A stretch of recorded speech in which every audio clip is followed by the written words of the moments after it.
Hello listeners, it's Connor. Before we get into today's episode, I need to do a little bit of housekeeping. Firstly, I wanted to apologize for the tardiness on getting this episode out. We had trouble getting recording schedules synced due to a combination of the holidays as well as the bomb cyclone storms here in the Pacific Northwest.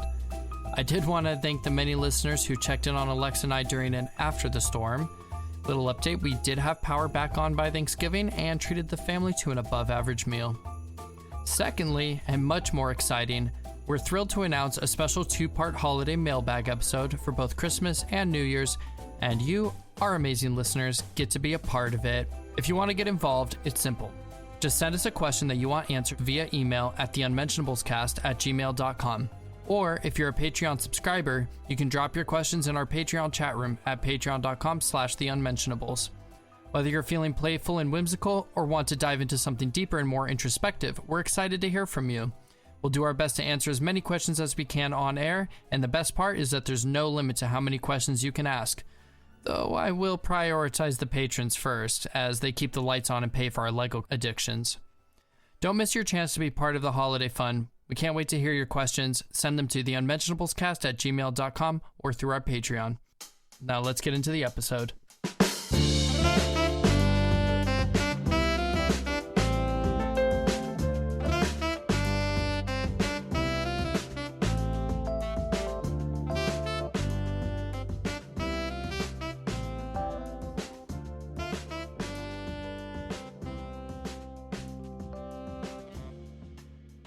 Hello and welcome to this week's episode of The Unmentionables. I'm your host, Connor, and back by an overwhelmingly positive demand, we've got Jessica back on the cast. Hello.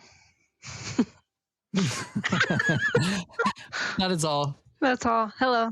So we did wedding chat last week, and I threatened to never bring you back if people didn't give us some positive feedback, but they did. They said, fire Jeremy, this new Jess girl. She is the new ringer of the podcast, so... welcome back. You would be nothing without me anyways, so spoiler alert. Well, thanks for having me on again. What we're going to talk about today is a little bit of our lore, a little bit of our backstory, and kind of how we got to where we are now with our friendship. And I think that this has been a long time coming because I have been working hard on self-reflection, especially during the COVID years, because I have found that a lot of my memory is actually missing. And so around that time, a little bit after maybe, is when you and I became friends. And I see that as kind of a jumping off point or a big pivot point in my life where I started going down a different path. So I maybe wanted to explore that journey with you and hopefully get a little bit of good content for the listeners while we're at it. Yeah, absolutely. I love talking about old memories and how I met my friends. So correct me if I'm wrong, but you just didn't like me, right? no, I really didn't fucking like you at all. But that's okay. So essentially, Connor was the roommate of this kid that I wouldn't call him a kid, I guess, adult, that got Jeremy and I into summer sales, like knocking doors for a whole entire summer in Ohio, selling pest control. Connor was just like the what do you call it? Grungy roommate. Not grungy. Is grungy the right word? Yeah, I don't know. There's a lot of words you could have used. I'll take grungy. I don't know. You were in your room a lot. Grungy. Yeah, he's grungy. God, I was. He was in his room a lot. And then the person we had met was like, hey, this is my roommate Connor. And Jeremy and I are like, hi. And he's like, hello. Goes into his room. Doesn't really talk to us. That's fine. All I knew is that he had this really cute, sweet, awesome dog that was out around the house. Her name is Leia. Still has Leia. Leia's awesome. So that's pretty much all I knew about him until we got back from our summer sales. We had left our restaurant job at Texas Roadhouse and we came back and Connor was serving there. And I was like, oh shit, this is the roommate guy. So I introduced myself again, kind of, and I was like, hey, you're what's his name's roommate? Like, that's so cool. We knew him and we just got back from that thing. And Connor was like, yep. And didn't really that's about really.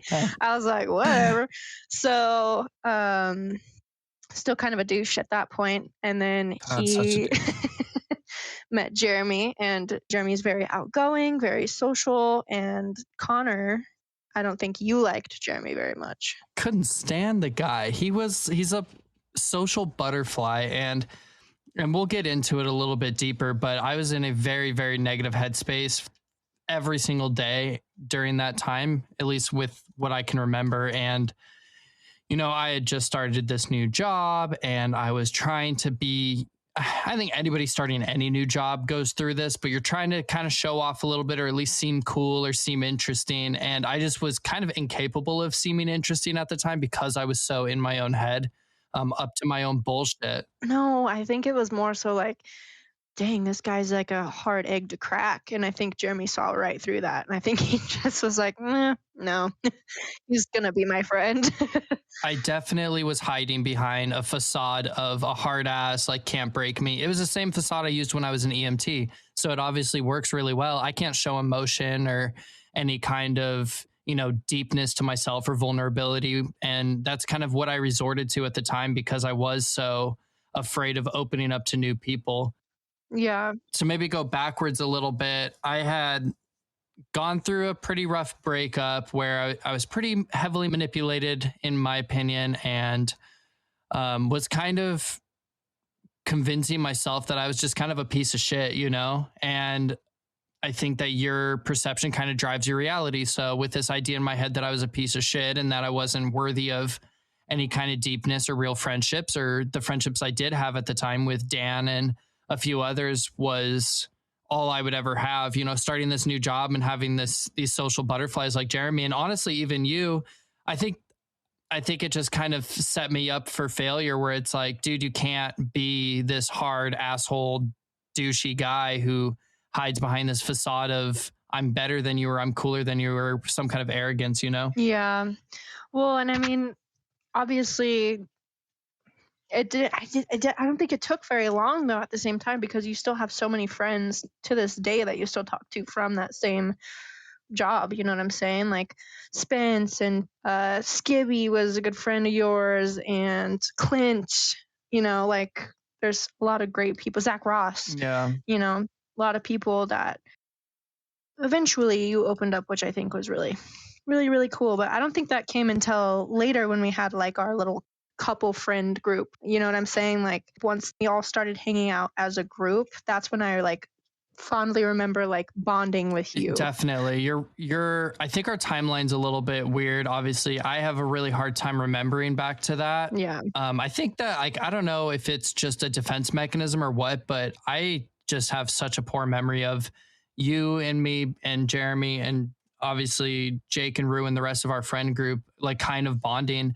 But what I remember, at least my headcanon, is that I had been promoted from serving to bartending, and I had been bartending for just a short while. And you kind of got like promoted around the same time because they wanted another female bartender. Yeah. And so you and I had to like work in this really tiny bar at the Texas Roadhouse together in like very busy atmosphere where we have to be social and talk to guests and communicate with each other. And I think that it just kind of spurred our relationship, or maybe forced us to, give each other a shot, because I didn't mind you, but I wouldn't say I was like going out of my way to be friends with you. Yeah. But what I liked was that you never closed off from me. You weren't open like, hey, we should be buddies. But if I was being an asshole or like closed off or, rude to a poor little 16-year-old busser or whatever, like you'd call me out on it. You'd call me out on it, but it wouldn't be like a personal thing. You were always doing these like small corrections with me. And it's something I love about you, because you do it with everybody,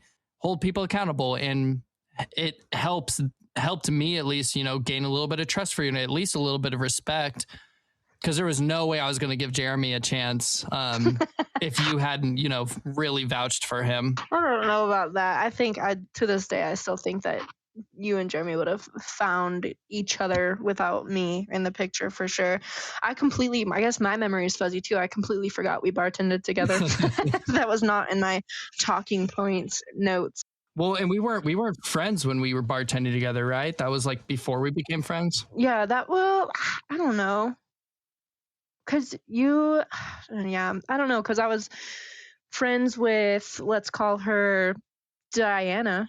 I was friends with Diana first, and then that was around the same time, I think, is when I got promoted to bartending. And then I think Yeah, I mean, we did have to this day, you're probably still my best bar partner. I mean, underneath, behind, like, we worked really well together for sure. And I think we made some really great money. Yeah, we made good money and we made a lot of people happy. And we also, again, our communication styles are very similar. I think that our friendship really did start on a foundation of just mutual respect. We bartend together. We kind of felt the same way about, management decisions or, dumb shit. And Yeah. I don't know how that like pivoted, but once Jeremy got a hold of me, yeah, it was kind of Yeah, over. pretty much. Yeah, and then it was really cool being in that um, friend group when we got invited to Las Vegas with you and a bunch of your friends that I had never met before, or maybe had met once after we had like started hanging out. So then you go into the first impressions of all of your friends, which they're all really awesomely unique, and I just don't even know how to describe them accurately. They're all amazing, awesome, genuine people, but obviously you have strong personalities like Mr. Dan. Dan, if you're listening out here, he's one of those strong personalities, and very much like Connor, where you kind of like, I don't know, have to kind of get used to the sense of humor and also the communication style for sure, I think. But all awesome people, and that trip was so fun. I just remember like going to, what was it, like Mexican food brunch Yeah. with the bottomless mimosas, and Just getting absolutely Connor and hammered. I just, I don't think anyone drank as much as we did, No, but no. that's okay. That was really fun. That was one of my like core memories, I feel like, as early on in our friendship.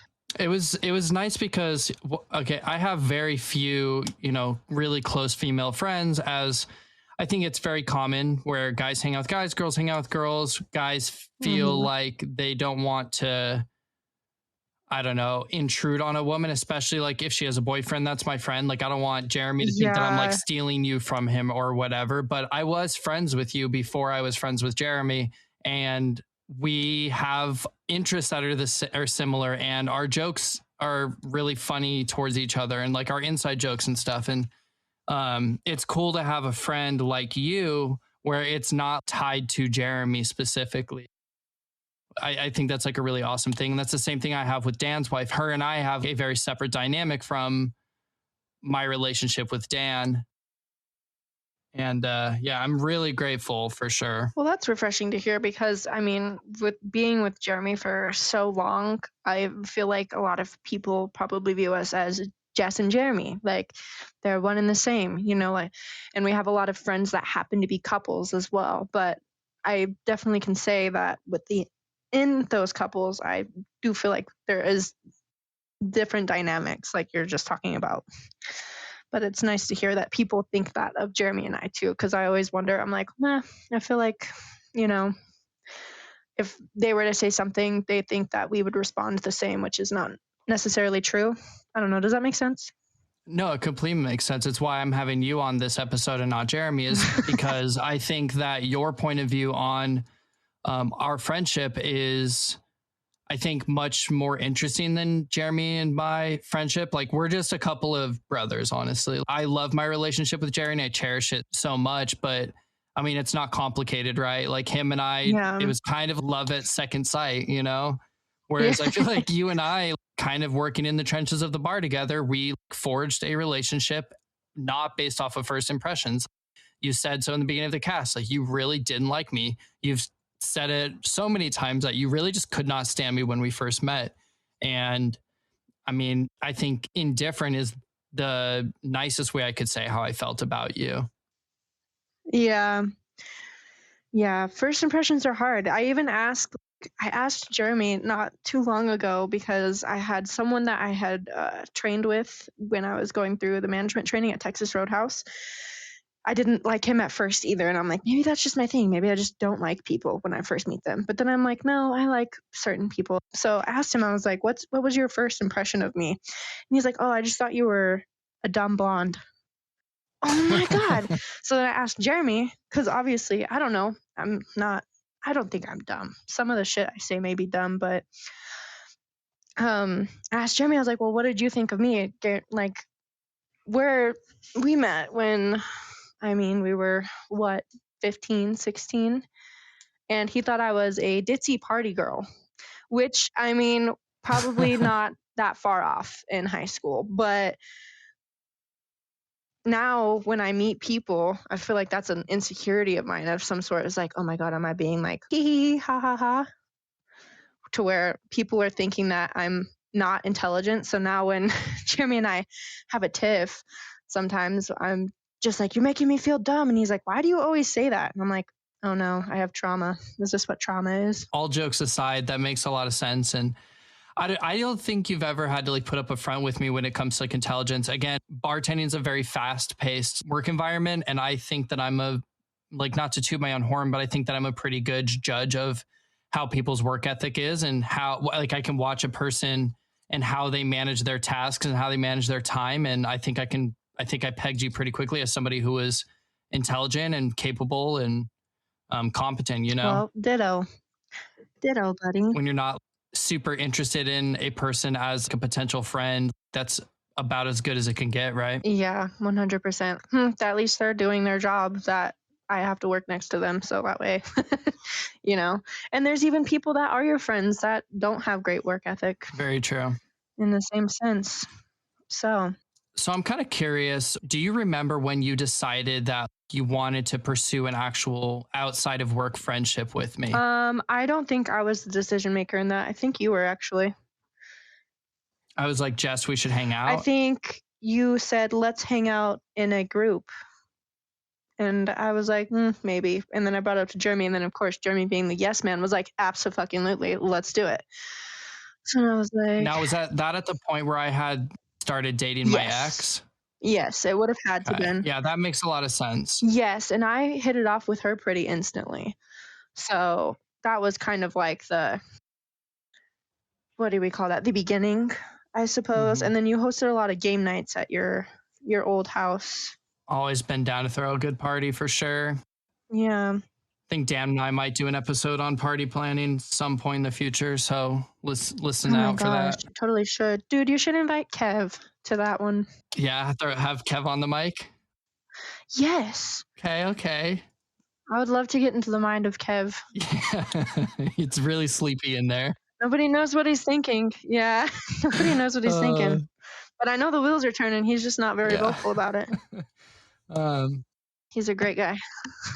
I always appreciated how you, and I said it before, but I always appreciated how you like hold people accountable. Have you always been that way where you kind of just shoot straight with people, or is that like a learned task that you've developed?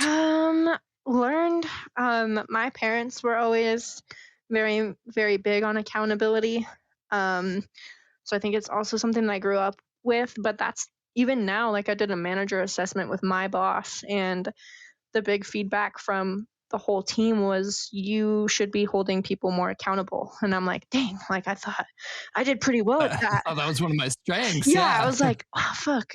But it's okay because you can always get better at it, especially as a manager. Like it's hard, you know, being the same person with every single employee that you have. So definitely still working on it, but I mean, yeah, I would consider it still one of my strengths. I wonder if it's a difference between your personal life and your professional life where you can feel more comfortable having those kinds of conversations with your friends because you know that they're not going to take it personally versus a coworker or an employee of yours. You're more worried about, hey, they don't necessarily know me or have this mutual trust with me or this history. And maybe they're like less likely to respond well to my critiques or my criticisms. Yeah, that's a really good point. Well, even then, like some of your friends, like I still have some friends, like if I were to, you know, say, hey, that hurt my feelings, they will still take it personally. I think it's, I don't know, human nature. Everyone likes to think that they're perfect, you know, and that you're not doing anything wrong. But I don't know, with friendships, I think it's more so like, hey, I want to be treated like your friend, and I am treating you like my friend. You should treat me this way, or something like that, you know? I mean, growing up with so many different friendships teaches you a lot. The friends now, you don't want to let them go because I don't know, I've noticed as you get older, you don't have as many friends, which sucks. Hmm. But I look at my parents, love them to death, but they don't really go out and do anything with their friends. So any opportunity that I have, or Jeremy and I have, we're going to hang out with our friends because we know that not everyone is in the same place, or we might start the next chapter. You know what I'm saying? Like it just things shift a lot. People move away to Washington. Really throws a wrench in things, but that's okay. At least I still get invited to do podcasts every now and then. So And games. We play games. we do play games. Speaking of, do you want to play games after this? I'd be down. Okay, but yeah, that's a good point. Personal and professional. I don't know. I've gotten better at it at work. If something goes wrong or someone needs to be talked to, I try and nip it in the bud. I'm like, let's not let this fester. And I feel like some people don't have that same style, but I'd rather just get it out of the way. So trying to get better at it. But Well, the reason why I wanted to bring up the kind of entire broad subject was when I was writing your speech for the wedding. I had a little section devoted to you and a section devoted to Jeremy. Obviously, it was like, Mhm. Jeremy, like, this is why I love you. These are your strengths. And then like Jess, pause, tear up a little bit, hold it back. yeah, that was ridiculous. Don't do that God, so again. ridiculous. Yeah, weaponizing my love for you, you know? Yeah, really not great. But When I was writing your piece, your strengths, it was super easy to write down what your strengths are because you are just such a strong person.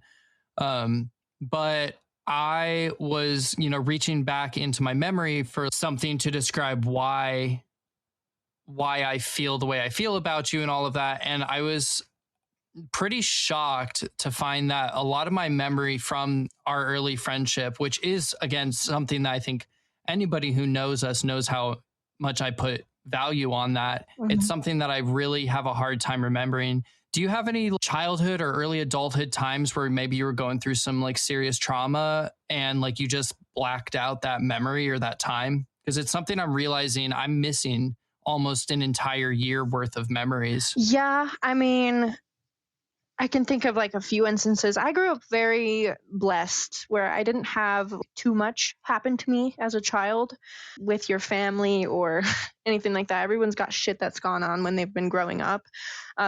But I can think of a time, when I was in high school, before I met Jeremy, actually, it was not a great family time, not great at all.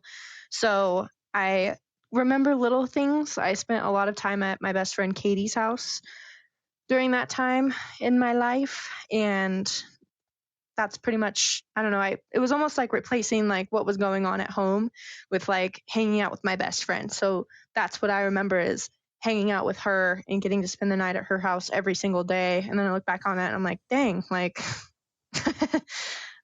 she sure was nice to let me stay there all that time because I definitely didn't want to be home. So that's pretty cool. As far as like what's going on at home, you just like don't have like a very clear cut memory of it. I remember like things that would happen like between my family, and that was pretty much like little details. No, not at all.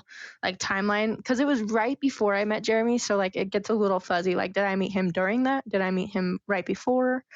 I can't quite remember because we became friends first.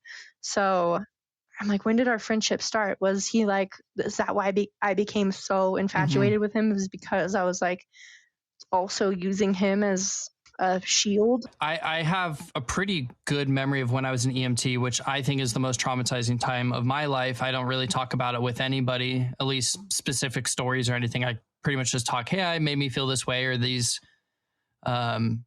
insecurities or these things popped up because of my time as an EMT. But I remember it very well, and I have dreams about it, and little moments will remind me of it. But for some reason, I mean, I don't even know why it was so traumatizing for me when I was right before I had met you guys, between just the way that breakup had gone and I had transitioned to a new job.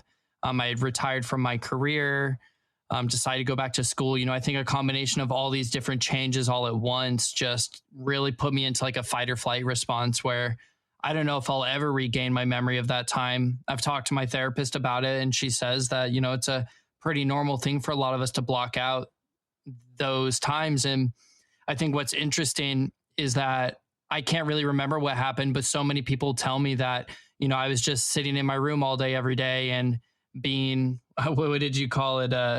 Grungy. Being grungy in my room and just like really not getting out and talking to people. And if somebody did talk to me or offer, any kind of open doorway, I would slam it shut with one word answers or very apathetic responses. Yeah. And I was just battling inside of my own brain for the better part of a year. And I really can't say it enough, like how much meeting you and developing a relationship with you and having you give me the benefit of the doubt, even though I wasn't your favorite person, how important it was for me to like get out of my funk and get out of my own head, Yeah, well, I'm glad that could be there for you in that time, even without knowing it. I mean, I didn't even know what you were going through, and which is what caused first impressions. Kind of like the thing we're talking about today is just, I didn't know you were going through all that stuff and why you were acting like that. But maybe I was a little bit too quick to judge you, because if I had known that, maybe I would have been like, oh, he's just going through a rough time.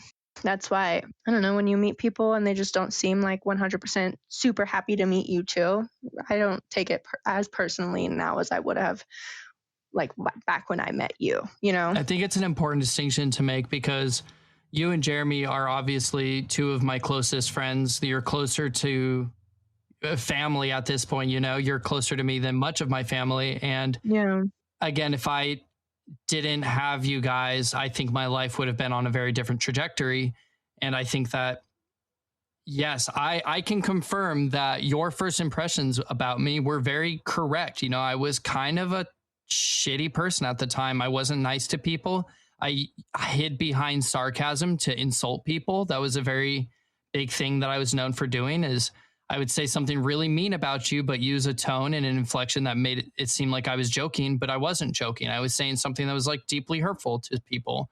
And, all that lashing out and all of that anger and whatever other emotions I was feeling, it's not who I am, or it's at least not who I've become, because I don't think there's a single person who knows me well who would say I'm anything like I was in whatever it was, 2018, 2017. Yeah. It's a completely different landscape, and I'm very capable of empathy, and I'm very capable of changing people's opinions about me, because shit, if you heard the way some of my coworkers talk about me, and I can confirm, some of them listen to the cast, their jaw will hit the floor when they find out that I'm just a much different person, much happier, and a much more confident and successful person. And, I really think we can take a lesson from that. And that's, first impressions are important, but they aren't everything. And that you should always extend that empathy and extend that hand to people who may need it. Absolutely. Even if you don't know they need it.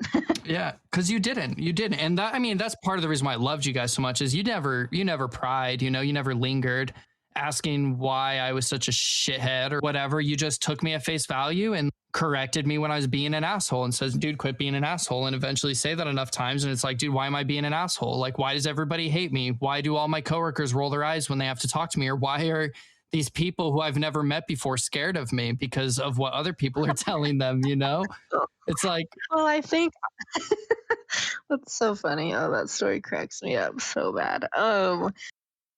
I mean, the little 16-year-old hosts are going to be scared of everybody in the restaurant. It probably wasn't just you, but that situation most definitely didn't help, like, the bartending team as a whole. Yeah, I wasn't doing them any favors, No, absolutely not. Oh, so funny.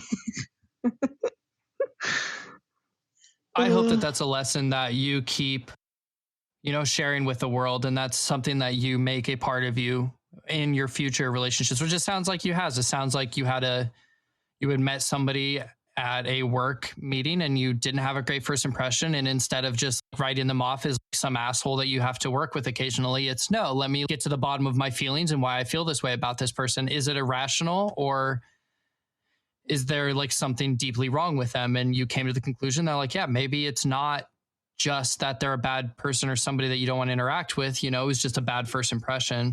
100%. And that coworker that I had met during my training time is actually one of my good friends now.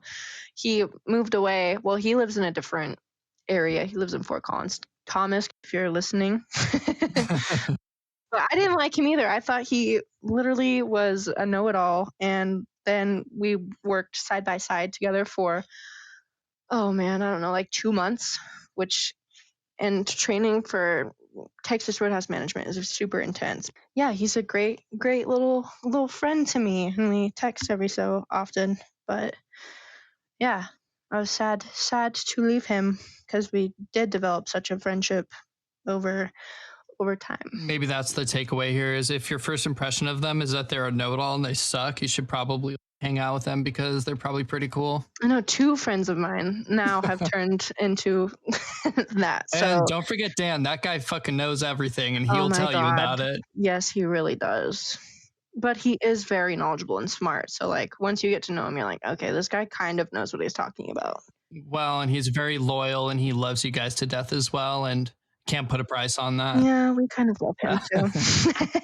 Well, was there anything else you wanted to touch on, or just bringing it back? Like there was a period there where you and your ex had broken up, and that was like a hard thing for our friendship group, if you want to call it that.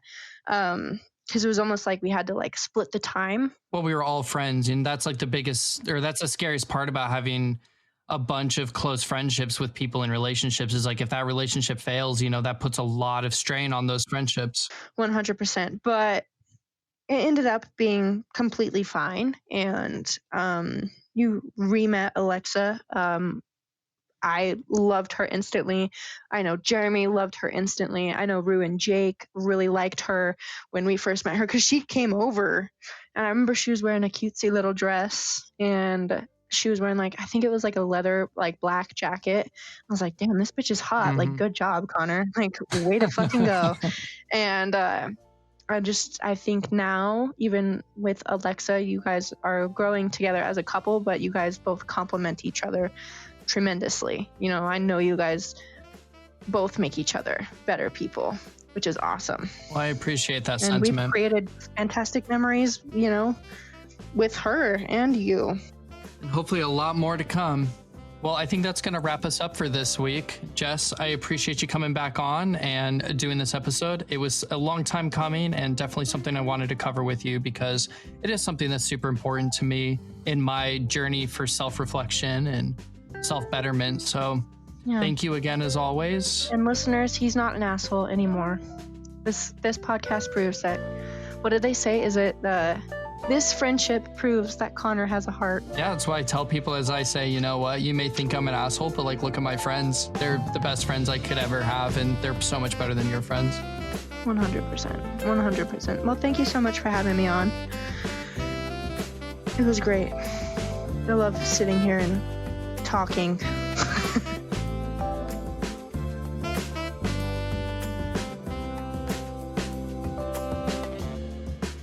Thank you for tuning in to today's episode of the Theunmentionablescast, your weekly bite-sized dose of nonsense. If you liked the show, tell your friends. And if you didn't, well, recommend us to your adversaries and we'll torture them on your behalf. If you want to get in contact with us, send all questions, comments, concerns, issues, problems, and suggestions to theunmentionablescast@gmail.com. The show will always be free, but if you'd like to support us directly, you can do so at patreon.com/theunmentionables. Don't forget to subscribe, like, follow, thumbs up, or ring a bell to help pump up those juicy stats for us, and we'll catch you next week. Yeah, more whippets. More whippets in Arizona.